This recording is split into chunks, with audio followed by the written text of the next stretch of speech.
Hey GoPro, start recording.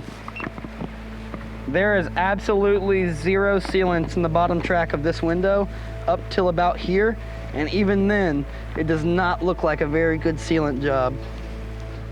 I started construction when I was about 16 years old. My dad, he's a painting contractor, so anything that we had to do that was at heights, you know, I was kind of the guinea pig for that. And I had a stepdad for most of my life, and he was a third generation iron worker, so by the time I was 18, he got me started with that. So between the mix of painting and ironworking, I ended up in a couple of different spots, doing stage work, working off of cell towers, doing a lot of red iron work, and I kind of got the best of both worlds here.